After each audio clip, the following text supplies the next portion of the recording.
Corona virus एक बार फिर से देश के कई राज्यों में तेजी से पैर पसारता नजर आ रहा है। कोरोना संक्रमण के बढ़ रहे मामलों के बीच एक और चिंता सामने आ रही है। कई मामलों में यह सामने आया है कि संक्रमित व्यक्ति में कोरोना के सारे लक्षण हैं, लेकिन आरटीपीसीआर जांच में वह नेगेटिव पाया जा रहा है। कई ऐसे मामले सामने आए हैं जहां शख्स को अपनी तबीयत ठीक नहीं लगी, इसके बाद जांच कराई और रिपोर्ट नेगेटिव पाया, लेकिन फिर कुछ दिनों बाद आप में लक्षण विकसित हुए और फिर जांच हुई तो संक्रमित पाए गए, यानी आपकी आरटीपीसीआर जांच का रिजल्ट पॉजिटिव आया। कई अच्छे डॉक्टर्स की ओर से भी यह सलाह दी जा रही है कि एक बार रिजल्ट आने के बाद भी दोबारा जांच करा लें।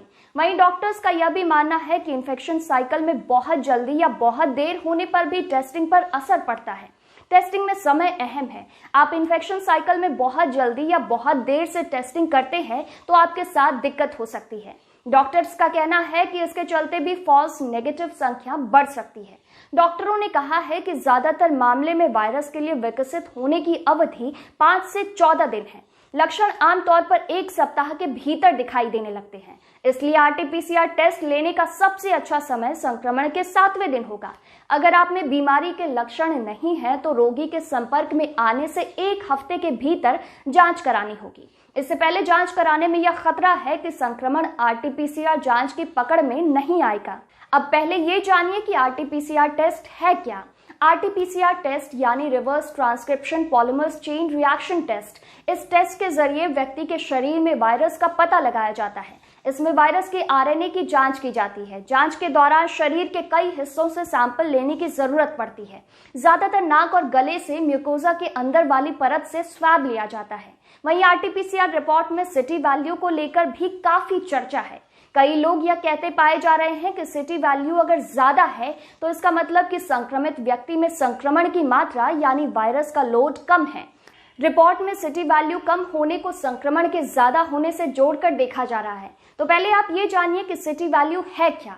कोरोना की जांच में सिटी वैल्यू संबंधित व्यक्ति की संक्रामकता मापने का मूल पैमाना है। इससे आरटीपीसीआर टेस्ट के दौरान कोविड संदिग्धों के सैंपल में वायरल जेनेटिक मटेरियल के कंसंट्रेशन का पता चलता है। देश में इसको लेकर शुरू से ही कंफ्यूजन रहा है कि कम सिटी वैल्यू यानी कोरोना वायरस से संक्रमित गंभीर मरीज, लेकिन असल में हकीकत इससे बिल्कुल अलग है। गौरतलब है कि देश में जिस तरह से अस्पतालों में बेड कम पड़ रहे हैं, बेड है तो आईसीयू की किल्लत देखी जा रही है और आईसीयू है तो वेंटिलेटर खाली नहीं होने की शिकायतें मिल रही हैं।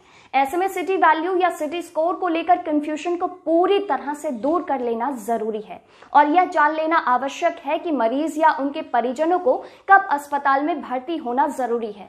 सिटी वैल्यू क्यों महत्वपूर्ण है? सामान्य शब्दों में समझे तो सिटी या साइकिल थ्रेशोल्ड संदिग्धों के स्वैब में वायरस के जेनेटिक मटेरियल के कंसंट्रेशन का अनुमान देता है। इसमें जो संख्या बताई जाती है वह वायरस के जेनेटिक मटेरियल के कंसंट्रेशन का विपरीत समानुपाती होता है। यानी सिटी स्कोर कम हो तो इसका मतलब है कि वायरल जेनेटिक मटेरियल का कंसंट्रेशन ज्यादा है, और यदि सिटी स्कोर अधिक है तो इससे पता चलता है कि वायरल जेनेटिक मटेरियल का कंसंट्रेशन कम है। Indian council of medical research ने इसके लिए जो मानक निर्धारित किया है उसमें सिटी वैल्यू का कट ऑफ 35 रखा गया है। जिन मरीजों के सैंपल का सिटी वैल्यू 35 से अधिक रहता है वही पॉजिटिव माने जाते हैं। जिनके सैंपल का सिटी वैल्यू 35 से ज्यादा होता है वह नेगेटिव होते हैं। अब ये जान लीजिए कि सिटी वैल्यू को लेकर क्या कंफ्यूजन है। वैज्ञानिक तौर पर सिटी वैल्यू से मरीजों की संक्रामक क्षमता का पता चलता है। मसलन एक मरीज का सिटी वैल्यू अगर 12 है तो इसका मतलब है कि वह तेजी से कोरोना फैला सकता है। लेकिन अगर कोई मरीज कोविड-19 पॉजिटिव भी है और उसका सिटी वैल्यू मान लीजिए कि 32 है तो संभवतः वह दूसरों को संक्रमित नहीं कर सकता। तो इसी बात को लेकर बहुत ज्यादा कंफ्यूजन रहा है। सिटी वैल्यू को अक्सर बीमारी की गंभीरता का पैमाना मान लिया जाता है। यहाँ गलती से मान लिया जाता है कि कम सिटी वैल्यू यानी उसमें ज्यादा वायरल लोड या उसकी बीमारी गंभीर है। डॉक्टर्स का कहना है कि सिटी वैल्यू बीमारी की गंभीरता का पैमाना नहीं है, यह सिर्फ संक्रामकता का इंडिकेटर है। हमारे पास ऐसे मरीज आ सकते हैं जिनका सिटी स्कोर 8 हो लेकिन उनमें किसी तरह का लक्षण ना हो, लेकिन वह बहुत ही तेजी से बीमारी फैलाने में सक्षम होते हैं। दुर्भाग्य से मरीज सिटी स्कोर देखकर समझ लेते हैं कि उनकी हालत गंभीर है और उन्हें अस्पताल में भर्ती होना जरूरी है। इसलिए सिटी स्कोर के आधार पर मरीजों को अस्पताल में भर्ती करवाने की आवश्यकता बिल्कुल नहीं है। बल्कि अस्पताल में उन्हें बेड की पहले जरूरत है जिनके खून में ऑक्सीजन का स्तर कम हो रहा है और सांस लेने में तकलीफ हो रही है, या फिर और भी किसी तरह के गंभीर लक्षण दिखाई पड़ रहे हों। अब आप ये भी जान लीजिए कि पल्स ऑक्सीमीटर क्या है और ये डिवाइस कोरोना के मामले में कैसे मददगार है। यह एक तरह का टेस्ट होता है। इस डिवाइस में अपनी उंगली रखनी होती है, जिसके बाद रीडिंग आती है। यह डिवाइस आपके खून में ऑक्सीजन के स्तर को मापने के काम आती है। यह डिवाइस शरीर में होने वाले छोटे से छोटे अंतर का भी पता लगा सकती है। इस डिवाइस से यह पता चलता है कि आपका हार्ट कितने अच्छे से काम कर रहा है। आपको पता है कि हार्ट पूरे शरीर में ऑक्सीजन फ्लो का काम करता है। इससे यह भी पता लगता है कि फेफड़ों के लिए दी गई दवाई कितने अच्छे से काम कर रही है, या यह पता लगता है कि क्या किसी को सांस लेने के लिए मदद की आवश्यकता है।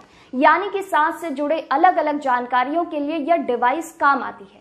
आमतौर से आपके खून में 89% से अधिक ऑक्सीजन होनी चाहिए। इतना ऑक्सीजन लेवल होने पर आपका शरीर और सेल्स स्वस्थ रहते हैं। अगर कुछ समय के लिए आपके खून में इसका स्तर कम होता है तो वो इतना चिंता का विषय नहीं है, लेकिन लंबे समय के लिए ऐसा रहना हानिकारक हो सकता है, क्योंकि कोरोना वायरस के गंभीर मामलों में सांस से संबंधित समस्याएं ही देखने को मिलती हैं। फिलहाल इस वीडियो में इतना ही। उम्मीद करती हूँ कि ये वीडियो आपको पसंद आया हो। आप अपना और अपने परिवार का ख्याल रखिए। ऐसे ही तमाम वीडियोस के लिए हमारे चैनल इनसाइडर लाइव को सब्सक्राइब कर लें। धन्यवाद।